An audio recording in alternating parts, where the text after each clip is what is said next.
Hello friends, welcome to Tutoria. मैं प्रवीण कुमार आप सभी का स्वागत करता हूं। आज की इस वीडियो में जो है बिहार के सामान्य परिचय से संबंधित वीडियो, और आज की वीडियो में हम लोग बिहार के बेसिक जानकारी के बारे में पढ़ने का प्रयास करेंगे। इससे पहले भी हम लोगों ने बिहार स्पेशल सीरीज के तहत बहुत सारे वीडियोज़ पढ़े थे, बट इस बार हम लोग उसको मैप के थ्रू और डिजिटल माध्यम से पढ़ने का प्रयास करेंगे ताकि चीज़ों को समझना और उसे याद करना और अधिक आसान हो सके। तो चलिए दोस्तों शुरू करते हैं आज की इस वीडियो को, जो है हमारा बिहार स्पेशल के तहत सामान्य परिचय से संबंधित वीडियो। इस सामान्य परिचय से संबंधित वीडियो में आज हम लोग मुख्य रूप से बिहार के बेसिक जानकारी, जिसको मैप के थ्रू कैसे हम लोग समझ सकते हैं और याद रख सकते हैं, उसको जानने का प्रयास करेंगे। साथ ही साथ कुछ स्पेशल डाटा जिससे संबंधित प्रश्न प्रतिवर्ष बीपीएससी के एग्जाम में या बिहार से संबंधित एग्जाम में पूछे जाते हैं, उन डेटा को भी याद करने का प्रयास करेंगे। तो चलिए दोस्तों शुरू करते हैं। इससे पहले मैं आपको ये बता दूं कि बिहार में जो टोटल 38 जिले हैं, इन जिलों की स्थिति भी मैप के थ्रू आपको निश्चित रूप से याद होनी चाहिए, क्योंकि कई बार एग्जाम में ऐसे क्षण आते हैं जहां पर आपको गेसिंग वर्क काम करता है। और अगर बिहार के भौगोलिक स्थिति को आप अच्छे ढंग से समझते हैं, इनके जिलों की स्थिति को आप अच्छे ढंग से समझते हैं, तो कई बार आंसर को चुनना आसान हो जाता है। तो इसलिए इनके जिलों की अवस्थिति को याद रखना चाहिए। जिलों की स्थिति को समझने और याद रखने का सबसे सटीक तरीका है कि आप इस क्रम में याद करेंगे। ये पहला लाइन, ये दूसरा, ये तीसरा, ये चौथा और ये पांचवा लाइन होगा। इस तरह से करके पश्चिम चंपारण, पूर्वी चंपारण, शिवहर, सीतामढ़ी, मधुबनी, सुपौल, अररिया और किशनगंज, ये एक क्रम के जिले हो गए। और इसी तरह से लाइन बाय लाइन करके आप जिलों को क्रमागत बना करके भी याद रख सकते हैं और समझ सकते हैं। हालांकि आगे के आज ही के चैप्टर में हम लोग प्रमंडल को अच्छे ढंग से पढ़ने का प्रयास करेंगे, और जैसे ही प्रमंडल को पढ़ेंगे तो किस प्रमंडल के अंतर्गत कितने जिले आते हैं और जिलों की अवस्थिति क्या है उसको भी पढ़ लेंगे, तो वो आसानी से आप लोग याद कर पाएंगे और उसे याद रख पाएंगे। तो चलिए दोस्तों शुरू करते हैं इस सामान्य परिचय के वीडियो को। सबसे पहले हम लोग आते हैं बिहार के संबंध में बेसिक जानकारी के तहत बिहार के नामाकरण से संबंधित। तो ऐतिहासिक रूप से आपने कई बार पढ़ा भी है, समझा भी है कि बिहार जो है वो बिहार नाम से कब प्रचलित हुआ। तो ये लगभग ऐसा माना जाता है कि 11वीं और 12वीं शताब्दी का जो दौर था, उस समय बौद्ध भिक्षुओं का जो दौर था वो बिहार के क्षेत्र में बहुत ज़्यादा विहार करते थे। विहार इन द सेंस यहाँ पर भ्रमण करना, और भ्रमण करने के दौरान काफ़ी समय के लिए वो निवास कर लेते थे।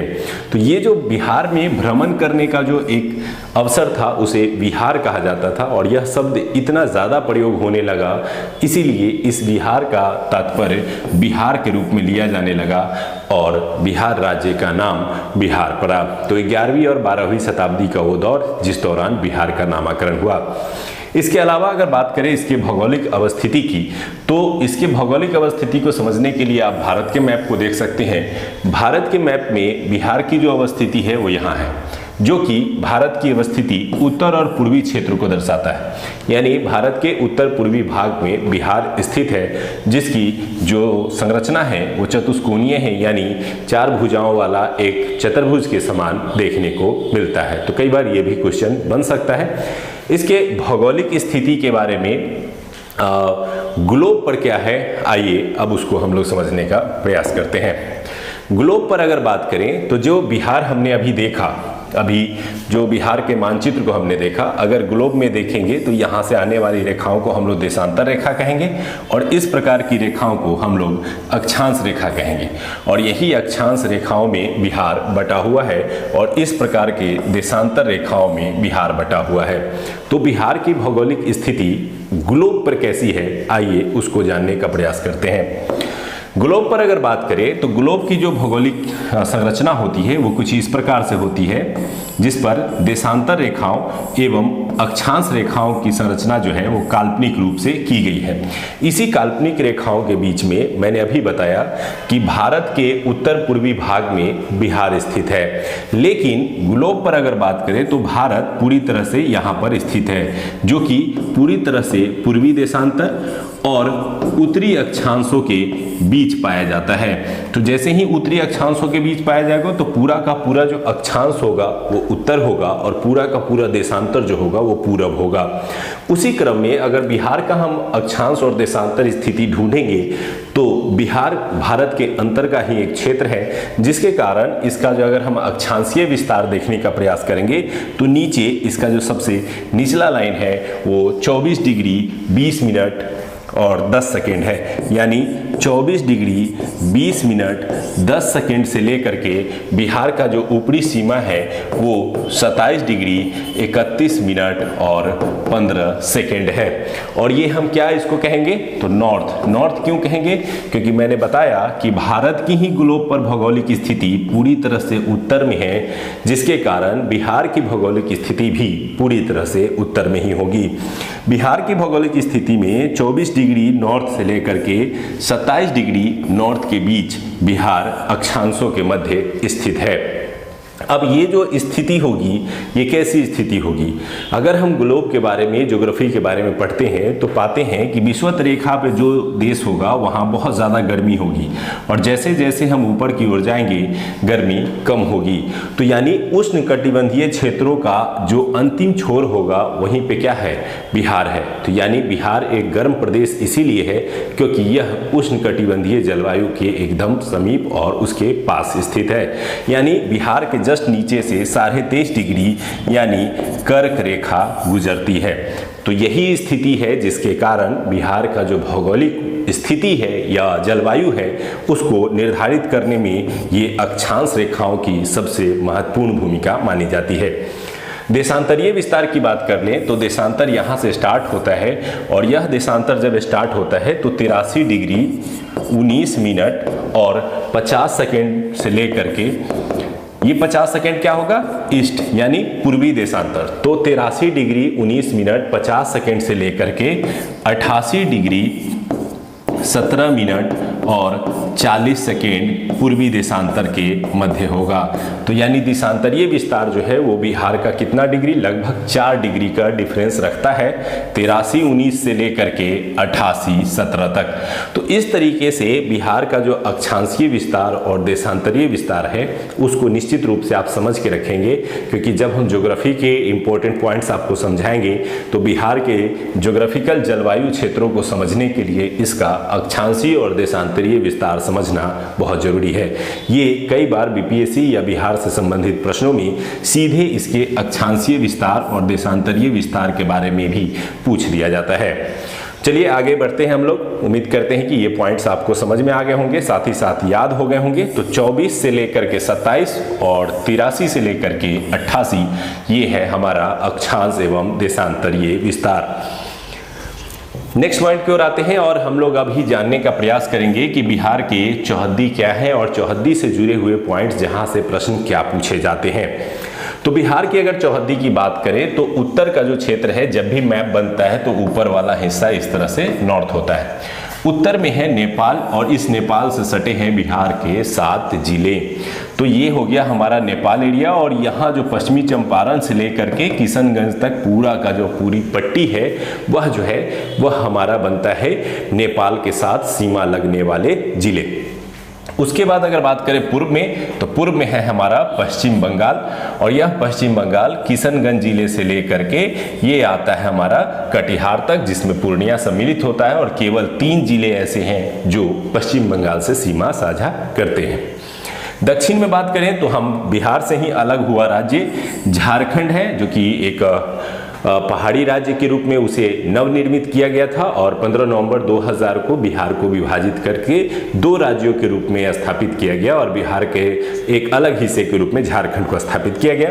झारखंड से भी कटिहार से लेकर के जो है वो रोहतास तक जो है इसकी सीमा साझा होती है, और दक्षिण का पूरा भाग जो है वो झारखंड से सम्मिलित होता है।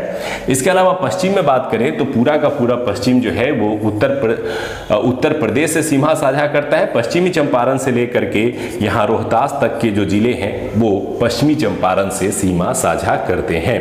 अब याद क्या रखना है, तो नेपाल से 7 जिले, पूर्वी क्षेत्र में पश्चिम बंगाल से 3 जिले, दक्षिणी क्षेत्र झारखंड से 8 जिले और पश्चिमी क्षेत्र उत्तर प्रदेश से 8 जिले सीमा साझा करते हैं।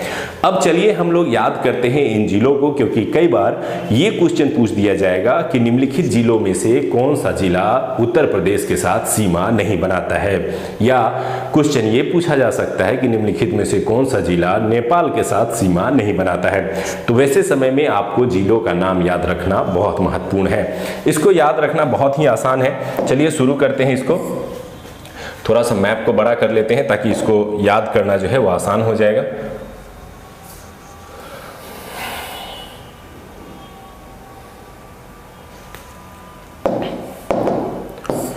आइए इसको हम लोग समझने का प्रयास करते हैं। सबसे पहले हम लोग चलते हैं उत्तर क्षेत्र में नेपाल के साथ सीमा संपर्क वाले जिलों की ओर। नेपाल के साथ जो जिले संपर्कित हैं उनकी कुल संख्या है 7। अब इसके थ्रू हम लोग जिलों को भी याद कर सकते हैं, नेपाल के साथ सीमा वाले क्षेत्रों को भी याद कर सकते हैं। अब जैसे सबसे पश्चिमी क्षेत्र में हमारा जो जिला है वो है पश्चिमी चंपारण। तो यहाँ से नेपाल की सीमा संलग्न है, यहाँ से लेकर के ऐसे ऐसे बॉर्डर बनाते हुए ये बॉर्डर जा करके एकदम जो खत्म होता है कहाँ पे, किशनगंज के पास। तो ये पूरा का पूरा इलाका जो है वो नेपाल से सीमा साझा करता है। क्रम से याद करेंगे इस तरफ से लेकर के यहाँ तक। सबसे पहले पश्चिमी क्षेत्र में जो है वो है पश्चिमी चंपारण, इससे सटा हुआ क्षेत्र पूर्वी चंपारण, उसके बाद सीतामढ़ी। ये छोटा सा जो जिला है ये है शिवहर। ये शिवहर नेपाल के साथ सीमा साझा नहीं करता है। कई बार कंफ्यूजन में ऑप्शन में शिवहर ही देगा, तो इसलिए आपको ध्यान रखना है कि ये नेपाल से इसकी सीमा नहीं लगती है। तो किसकी लगती है, तो सीतामढ़ी की। नेक्स्ट है मधुबनी, नेक्स्ट सुपौल, फिर अररिया और किशनगंज। तो इस तरह से ये 7 जिले हैं जो नेपाल के साथ सीमा साझा करते हैं। फिर से एक बार रिपीट करते हैं हम लोग लेफ्ट टू राइट। पश्चिमी चंपारण, पूर्वी चंपारण, सीतामढ़ी, सीतामढ़ी के बाद मधुबनी, मधुबनी के बाद जो है सुपौल, और उसके बाद अररिया और लास्ट किशनगंज। इस तरह से 7 ऐसे जिले हैं जो कि नेपाल के साथ सीमा साझा करते हैं। अब हम लोग बात करते हैं पश्चिम बंगाल की, जो कि हमारा पूर्वी भाग जो है वो पश्चिमी बंगाल से सटा हुआ है। ये हिस्सा जो देख रहे हैं यहाँ किशनगंज के इस बॉर्डर से लेकर के इस प्रकार से ये बॉर्डर यहाँ तक पश्चिम बंगाल से सीमा साझा करता है। पश्चिम बंगाल से सीमा साझा करने वाले जिलों की संख्या कितनी है, 3 है। कौन कौन है, आसानी से याद कर सकते हैं। किशनगंज, किशनगंज के जस्ट नीचे पूर्णिया और पूर्णिया के जस्ट नीचे एक कटिहार। तो ये 3 जिले हैं मात्र जिनकी सीमा पश्चिम बंगाल से सटती है। ऑप्शन में आपको भागलपुर दिया जाएगा और इस तरह से प्रश्न पूछने की संभावना बनी रहेगी। अब आते हैं, बात करते हैं हमारे दक्षिणी हिस्से में जहां पर झारखंड है। इस झारखंड हिस्से से कौन कौन से जिले हैं जो संपर्कित होते हैं।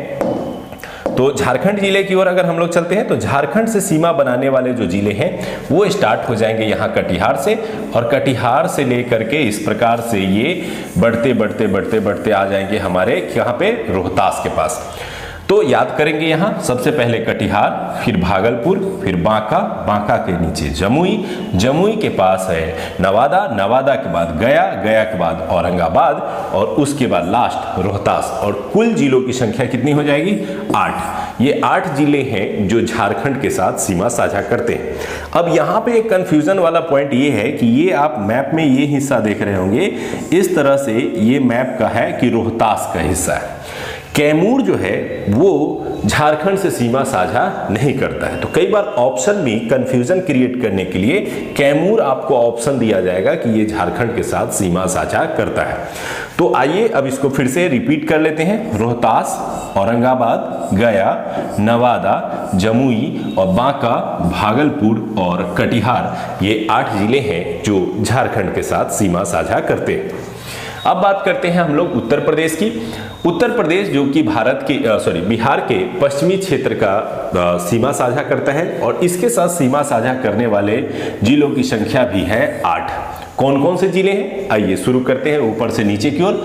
सबसे ऊपर में है पश्चिमी चंपारण, वेस्ट चंपारण, उसके बाद आएगा गोपालगंज, गोपालगंज के बाद सिवान और सिवान के बाद सारण, सारण के बाद भोजपुर, भोजपुर के बाद बक्सर, बक्सर के बाद कैमूर और कैमूर के बाद थोड़ी सी सीमा रोहतास से भी लगती है। तो तो कई बार ये भी प्रश्न पूछा जा सकता है कि यहाँ पर कौन सा ऐसा जिला है जो कि बिहार के साउथ वेस्ट में स्थित है, जो यूपी और झारखंड दोनों से सीमा साझा करते हैं। तो रोहतास वो जिला होगा जो झारखंड से भी सीमा साझा करता है और यूपी से भी सीमा साझा करते हैं। तो इस प्रकार से इधर 8 ऊपर 7 और राइट में 3 जिले ऐसे हैं जो हमारे पड़ोसी राज्यों एवं देश से सीमा साझा करते हैं। तो आसानी से आप इन बिंदुओं को याद रख सकते हैं, इन जिलों को याद रख सकते हैं। इसके अलावा कई बार बीपीएससी ने इस तरह के भी प्रश्न पूछे हैं कि बिहार का सबसे पूर्वी जिला कौन सा है। तो अगर आप मैप को देखेंगे तो यहाँ पर देख रहे होंगे कि किशनगंज सबसे अधिक पूर्व क्षेत्र तक फैला हुआ है। तो सबसे ईस्टर्न जो मोस्ट डिस्ट्रिक्ट है वो है किशनगंज। इसके अलावा सबसे उत्तर में अगर बात कर लें, सबसे उत्तर की दिशा में हमारा कौन सा जिला है, तो सबसे उत्तर की ओर जो है वो हमारा पश्चिमी चंपारण जिला है। पश्चिमी चंपारण सबसे नॉर्थ डिस्ट्रिक्ट है। अगर बात करें कि हमारा सबसे ज़्यादा वेस्ट वाला डिस्ट्रिक्ट कौन सा है, तो वेस्ट डिस्ट्रिक्ट में अगर हम लोग बात करें तो कैमूर जो है ये वेस्टर्न मोस्ट डिस्ट्रिक्ट में आता है, यानी सबसे पश्चिमी जिला जो है वो कैमूर हो जाता है। और सबसे साउथर्न डिस्ट्रिक्ट में गया आता है, जो कि काफ़ी जो है इंपॉर्टेंट हो सकता है क्वेश्चन में, क्योंकि यहाँ मैप में आपको जमुई भी काफ़ी ज़्यादा साउथ में दिखता है, बट इसकी अगर सीधा ही लेंगे तो थोड़ा सा जो है वो गया साउथ मोस्ट हो जाता है, जिसके कारण गया जो है वो सबसे साउथर्न मोस्ट डिस्ट्रिक्ट के रूप में जाना जाता है। तो इस प्रकार से इस चैप्टर के थ्रू आपने बिहार की चौहद्दी को अच्छे ढंग से समझने का प्रयास किया कि बिहार की चौहद्दी किस प्रकार से है और किस तरफ के क्षेत्रों में कौन कौन से जिले सटे हुए हैं। बात करें अगर बिहार की भौगोलिक स्थिति की, तो एक पॉइंट मैं बताना चाहूँगा कि बिहार के झारखंड के तरफ से भी थोड़ा सा बिहार उठा हुआ है और नेपाल तो हिमालयन क्षेत्र है तो उठा हुआ है। तो बिहार की जो भौगोलिक संरचना है वो इस प्रकार से नाव के जैसे, यानी दोनों पार्ट उठे हुए हैं और बीच वाला पार्ट धंसा हुआ है। और वो भी धंसा हुआ पार्ट कैसा है, क्योंकि ये बीचों बीच जो है वो बिहार की क्या होती है, गंगा नदी प्रवाहित होती है। तो जैसे ही ये गंगा नदी प्रवाहित होगी तो ये हिस्सा क्या होगा, हाइट वाला होगा, ये हिस्सा लो लैंड होगा, तभी ईस्ट से वेस्ट की ओर जो है वो पानी का प्रवाह जो है वो होगा। तो यानी यूपी से वेस्ट बंगाल की ओर अगर पानी का प्रवाह होता है तो इसके पीछे सबसे बड़ा रीजन यही है कि ये हाइट ऊंचा होगा और ये हाइट नीचा होगा। इसके अलावा जितनी भी नेपाल की नदियां हैं वो गंगा में आकर मिलती हैं, तो इसका मतलब है कि यहाँ बीच वाला हिस्सा लोलैंड होगा और नेपाल का हिस्सा जो है वो हाई होगा। तो इस तरीके से ये, और झारखंड से भी सोन नदी और अन्य नदियां आकर के गंगा में मिलती है, तो यानी झारखंड का हिस्सा ऊंचा होगा और बीच वाला हिस्सा नीचा होगा। तो यानी बिहार की जो भौगोलिक स्थिति है वो कुछ इस नाव प्रकार की है, जिसमें उसके दोनों हिस्से उठे हुए हैं और बीच वाला हिस्सा धंसा हुआ है, जिसके कारण गंगा नदी में ही आकर के अधिकांश नदियां मिल जाती हैं और प्रवाहित होते हुए पश्चिम बंगाल में चली जाती हैं। चलिए आते हैं अगले पेज की ओर और हम लोग सामान्य परिचय में कुछ जानने का प्रयास करते हैं। अब कुछ आंकड़ों से संबंधित चीजें हम लोग जान लेते हैं। बिहार का जो क्षेत्रफल है वो 94,163 वर्ग किलोमीटर है। ये जो इसकी पूरी भौगोलिक संरचना के आधार पर इसकी क्षेत्रफल को निकालते हैं तो 94,163 किलोमीटर स्क्वायर जो है इसकी क्षेत्रफल आंकी गई है, जो कि बीपीएससी के प्रीवियस ईयर में भी क्वेश्चन पूछा गया है। अगर बात करें कि यह बिहार का भौगोलिक क्षेत्रफल पूरे भारत के क्षेत्रफल का कितना प्रतिशत है, तो ये 2.86% है। और बिहार का यह भौगोलिक संरचना भारत का मात्र 2.86% ही अपने पास रखता है, जबकि जनसंख्या की बात कर लेंगे तो जनसंख्या में ये 8.6% जनसंख्या जो है अपने पास रखता है, जो कि भूमि की तुलना में काफी अधिक है। तो आइए कुछ आंकड़ों को इसी प्रकार से देख लेते हैं। तो भारत की कुल भूमि का ये 2.86% ही मात्र रखता है। राज्यों में अगर बात करें तो क्षेत्रफल में स्थान भारत में कौन सा है, तो इसका 12वां स्थान हो गया है। पहले ये स्थान जो है तेलंगाना बनने के बाद 13वां हो गया था, लेकिन पुनः जम्मू कश्मीर के अलग विखंडित होकर के केंद्र शासित प्रदेश के रूप में बनने के कारण बिहार का जो क्षेत्रफल में स्थान है वो 13वां से घट करके 12वां हो गया है। ये मैं बात कर रहा हूं राज्यों के क्रम में। राज्यों में बिहार का स्थान क्षेत्रफल की दृष्टि से कौन सा हो गया है। इसके अलावा बात करें जनसंख्या की, तो बिहार जो है वो जनसंख्या में तीसरे स्थान पे है। जनसंख्या की दृष्टि से बिहार से आगे उत्तर प्रदेश और महाराष्ट्र है। उसके बाद बिहार तीसरा सबसे लार्जेस्ट जनसंख्या वाला राज्य है। बिहार की कुल जनसंख्या जो है वो तीसरे स्थान पे है और 10,40,99,492 व्यक्ति हैं। तो ये आंकड़े जो हैं ये 2011 के जनगणना पर आधारित है। अब अगर 2021 का जनगणना फाइनलाइज हो जाता है उसके बाद नए आंकड़े आपको प्राप्त होंगे। अभी तक आपको 2011 के जनगणना आंकड़ों के आधार पर ही उत्तर देना है। नेक्स्ट बात करें कि बिहार की जो ये कुल जनसंख्या है ये भारत की कुल जनसंख्या का कितना प्रतिशत है, तो 8.6% है। और ये जो बिहार की आप भूमि देख रहे हैं, ये बिहार की अगर भूमि की बात हम लोग कर लें तो ये भूमि समुद्र तल से ऊंची है। इसी कारण से बिहार की नदियां जो है वो समुद्र तल की ओर प्रवाहित होती हैं, क्योंकि समुद्र तल से बिहार की भूमि ऊंची है। लेकिन इसकी ऊंचाई कितनी है, तो अगर फीट में बात करें तो 173 फीट है। और अगर बात कर लें हम लोग इसको मीटर में, तो 53 मीटर की ऊंचाई जो है वो बिहार के समतलीय क्षेत्र समुद्र तल से उठा हुआ है। इसके अलावा इसके लंबाई चौड़ाई की बात करें तो उत्तर से दक्षिण की ओर अगर हम लोग बात करें इसके लंबाई की तो ये कम चौड़ी है। और जो इस तरह से चौड़ाई की बात कर लें जो पूरब से पश्चिम की ओर होगी तो ये अधिक है। इसको याद रखने का सिंपल सा तरीका है, उत्तर से दक्षिण में अगर बात करें तो 345 यानी 345 किलोमीटर है। जबकि पूरब से पश्चिम की ओर याद करना चाहें तो जो गौतम बुद्ध के निर्वाण प्राप्ति की तिथि है उसको याद कर सकते हैं 483 483। तो इस तरह से 483 किलोमीटर है।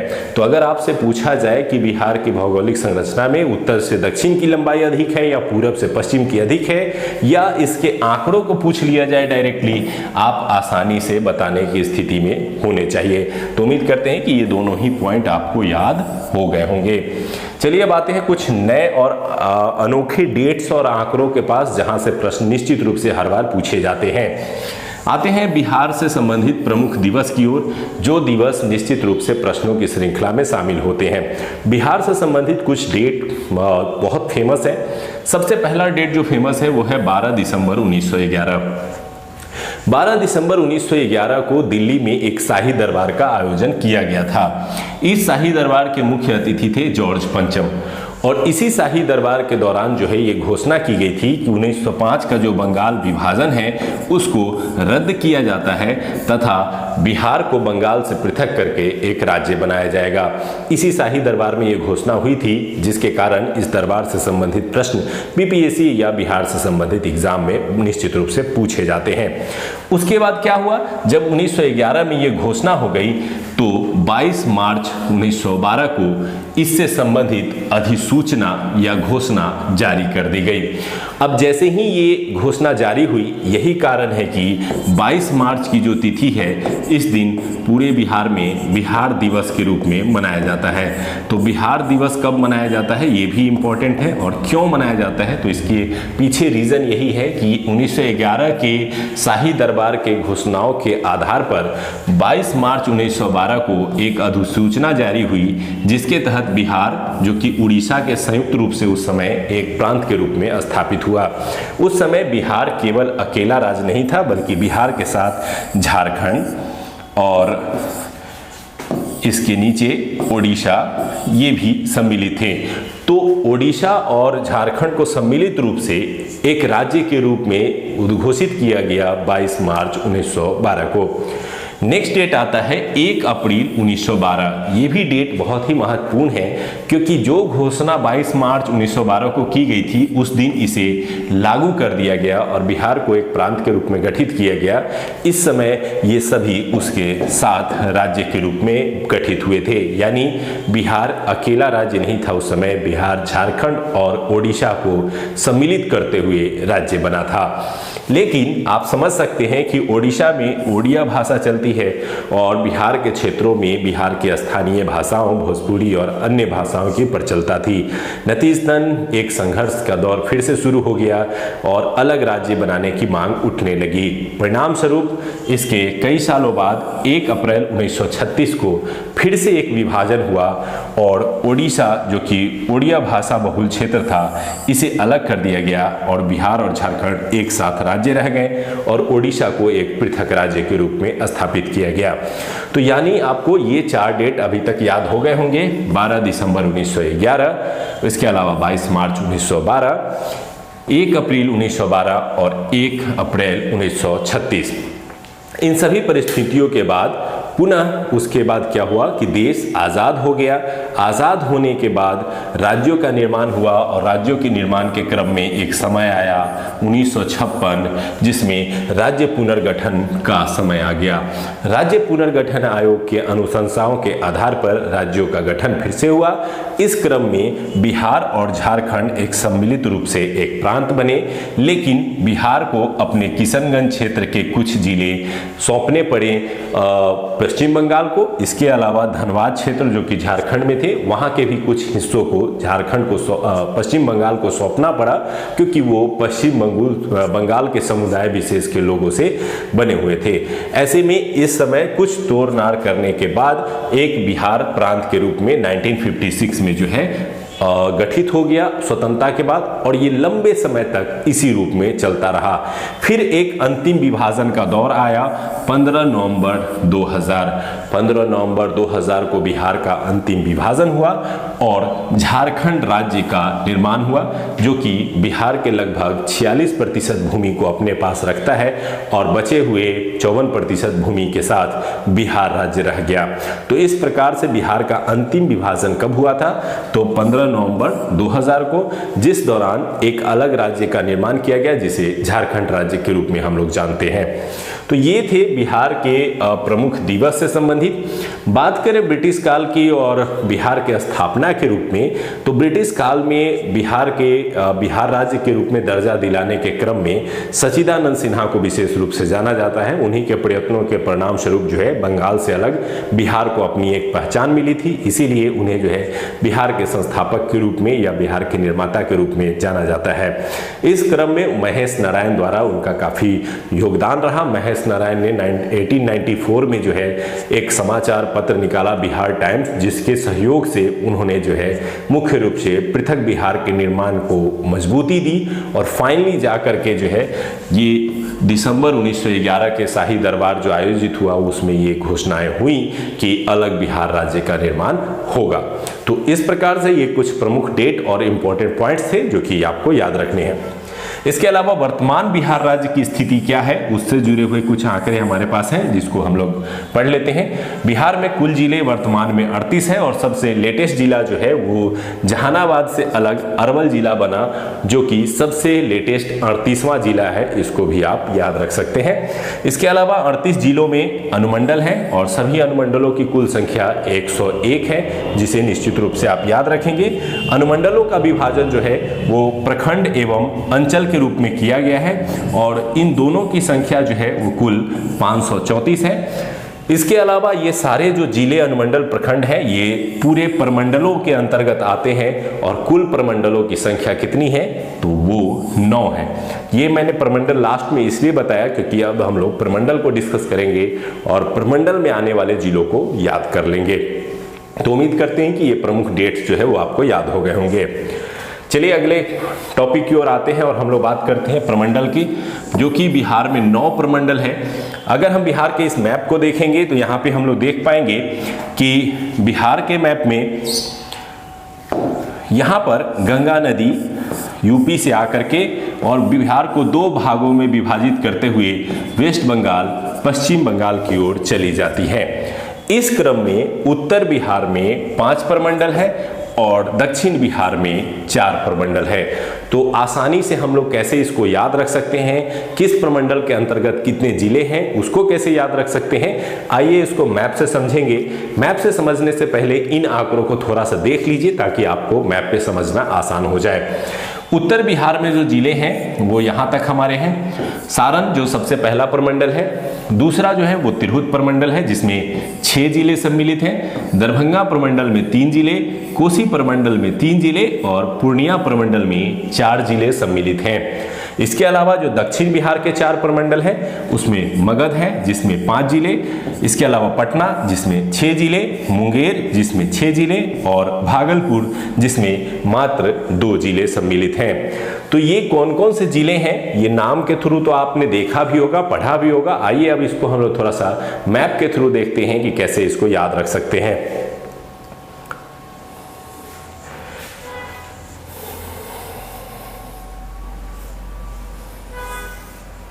बात करते हैं हमारे उत्तर बिहार के पहले प्रमंडल के बारे में, जिसको हम लोगों ने अभी पढ़ा था कि सारण प्रमंडल जो है सबसे पहले हमारा है। तो सारण प्रमंडल में कितने जिले? 3 जिले। अब कौन कौन से हैं? तो आसानी से ये ब्लू कलर में आपको दिखाई दे रहा है, ये 3 जिले जो है वो सारण प्रमंडल में आते हैं। इसमें याद रखेंगे सबसे ऊपर गोपालगंज, उसके नीचे सिवान और सिवान के नीचे सारण। तो ये 3 जिले बहुत ही आसानी से आप याद कर सकते हैं कि जो कि क्रम से ऊपर से लेकर के नीचे की ओर है और सबसे बिहार के पश्चिमी भाग में स्थित है। ये 3 जिले जो हैं वो सारण प्रमंडल के अंतर्गत आते हैं। इसके बाद जो दूसरा सबसे इंपॉर्टेंट हमारा प्रमंडल है वो है तिरहुत। तिरहुत प्रमंडल जो है ये 6 जिलों का एक समूह है और इसमें आसानी से याद कर सकते हैं हम लोग। पहले सबसे पहले पश्चिमी चंपारण, इसके जस्ट नीचे पूर्वी चंपारण, पूर्वी चंपारण के बाद जो है वो शिवहर और सीतामढ़ी याद कर सकते हैं क्योंकि सीतामढ़ी से ही टूट करके शिवहर जिला बना था। उसके बाद मुजफ्फरपुर याद कर सकते हैं और सबसे नीचे है वैशाली। तो इस तरह से यहाँ से क्रम से आते हुए वैशाली तक हम लोग आएंगे। तो ये जो एक समूह ग्रीन कलर का आपको समूह दिख रहा है, ये समूह जो है वो है तिरहुत प्रमंडल। तो तिरहुत प्रमंडल में कुल 6 जिले हैं। फिर से रिपीट कर लेते हैं हम लोग। सबसे पहले जो है वो पश्चिमी चंपारण, फिर पूर्वी चंपारण, फिर शिवहर और सीतामढ़ी, उसके बाद मुजफ्फरपुर और उसके बाद है वैशाली। इसके बाद जो हम लोग आते हैं तो ये येलो कलर में दिख रहा है दरभंगा प्रमंडल। दरभंगा प्रमंडल में मात्र 3 जिले हैं और ऊपर से नीचे के क्रम में आसानी से आप याद कर सकते हैं। सबसे ऊपर में है मधुबनी, फिर दरभंगा और फिर समस्तीपुर। तो तीसरा जो प्रमंडल है हमारा उत्तर बिहार में है वो है दरभंगा प्रमंडल, जिसमें 3 जिले हैं, दरभंगा, मधुबनी और समस्तीपुर। इसके बाद जो ये इलाका है ये कोसी क्षेत्र है, इसीलिए इसे कोसी प्रमंडल के नाम से जानते हैं। ये स्काई कलर में आपको बनाया हुआ है। और कोसी प्रमंडल में भी मात्र 3 जिले हैं जिनमें कोसी नदियां मुख्य रूप से बहती हैं। सुपौल जहां से कोसी नदी प्रवेश करती है, उसके नीचे है मधेपुरा और उसके नीचे है सहरसा। तो 3 जिले जिनके जिले जो है वो कोसी प्रमंडल के अंतर्गत आते हैं, सुपौल, मधेपुरा और सहरसा। और सबसे लास्ट कॉर्नर पे है हमारा, ये है हमारा पूर्णिया प्रमंडल। पूर्णिया प्रमंडल में 4 जिले शामिल हैं जो कि कॉर्नर से लेकर के हैं। तो अररिया, किशनगंज, पूर्णिया और कटिहार, ये 4 कॉर्नर वाले जो हमारे जिले हैं, जिसमें मैंने बताया भी था कि सबसे जो है ईस्ट साइड का जो हमारा जिला है वो किशनगंज है। उसी किशनगंज से सटे हुए ये जिले जो कि पूर्णिया के अंतर्गत आते हैं। तो फिर से एक बार हम लोग लेफ्ट से राइट की तरफ रिपीट करेंगे। सबसे पहला प्रमंडल जो था वो हमारा था सारण। सारण में 3 जिले थे, गोपालगंज, सिवान, सारण। इसके बाद तिरहुत, तिरहुत में 6 जिले थे, पश्चिमी चंपारण, पूर्वी चंपारण, शिवहर, सीतामढ़ी, मुजफ्फरपुर और वैशाली। उसके बाद आते हैं दरभंगा में।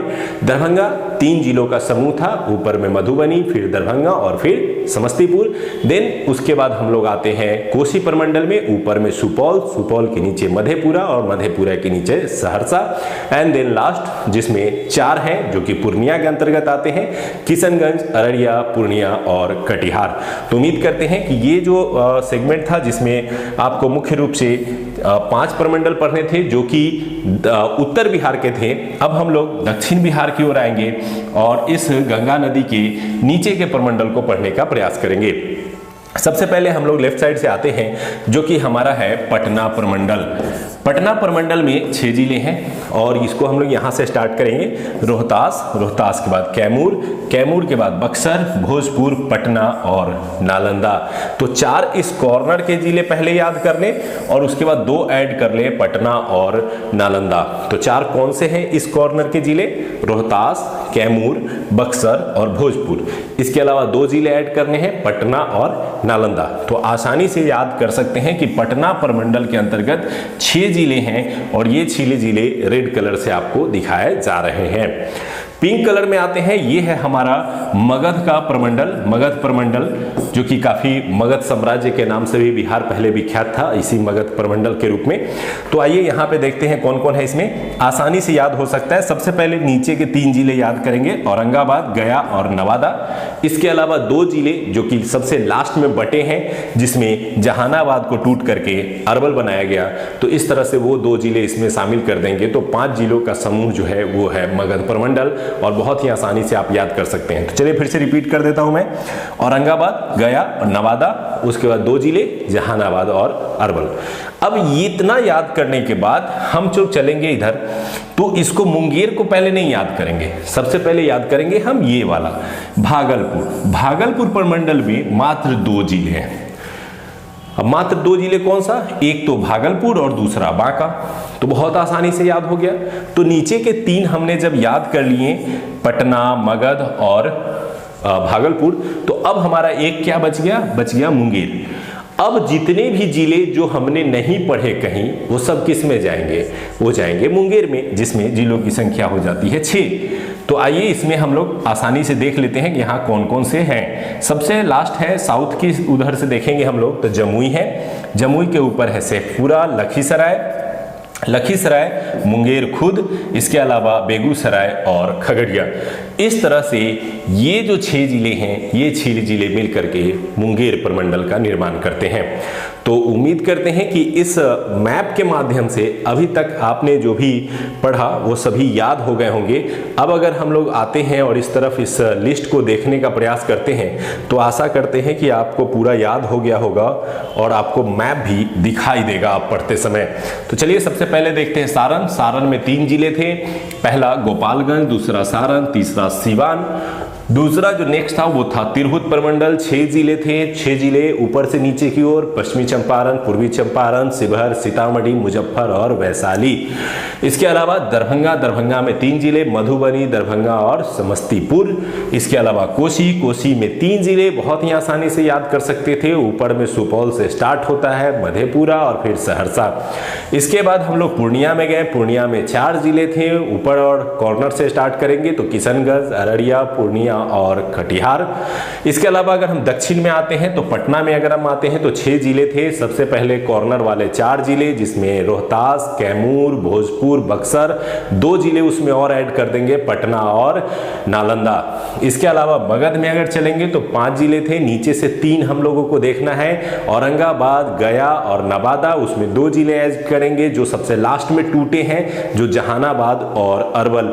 इसके बाद हम लोग पढ़ेंगे किसको, भागलपुर को, मात्र 2 जिले इसमें हैं, भागलपुर और बांका, और सबसे लास्ट में याद करेंगे मुंगेर को, जिसमें है 6 जिले, मुंगेर एक खुद हो जाता है। उसके बाद इधर जमुई, शेखपुरा, लखीसराय, बेगूसराय और खगड़िया, जो बच गया वो सभी चले जाएंगे किसमें, मुंगेर में। तो आशा करते हैं कि आसानी से आपको ये सारे जिले भी याद हो गए होंगे, इसके अलावा सारे प्रमंडल और प्रमंडल के लोकेशन भी आपको याद हो गए होंगे। अब ज्योग्राफी जब हम लोग पढ़ेंगे तो पता चलेगा कि बारिश इधर ज़्यादा होती है, पहाड़ इधर ज़्यादा है, इस तरफ भी पहाड़ है और पठार कहाँ है। तो ये जब हम लोग ज्योग्राफी पढ़ने के क्रम में जब भौगोलिक स्थिति आप समझते हैं, जिलों की स्थिति समझते हैं, तो कई बार जो बेसिक क्वेश्चन होते हैं वो केवल आप समझ के आधार पर बना सकते हैं। जैसे एक क्वेश्चन आया कि पटसन यानी जूट की खेती सबसे ज़्यादा कहाँ होगी, तो बारिश जहाँ सबसे ज़्यादा होती हो, पानी जहाँ सबसे ज़्यादा लगते हो, उन्हीं क्षेत्रों में जूट की सबसे ज़्यादा खेती होगी। तो इस तरीके जब क्वेश्चन आते हैं तो आपको जिलों की भौगोलिक स्थिति भी आपको याद होनी चाहिए, ताकि आप उस क्वेश्चन को आसानी से सॉल्व कर सकें।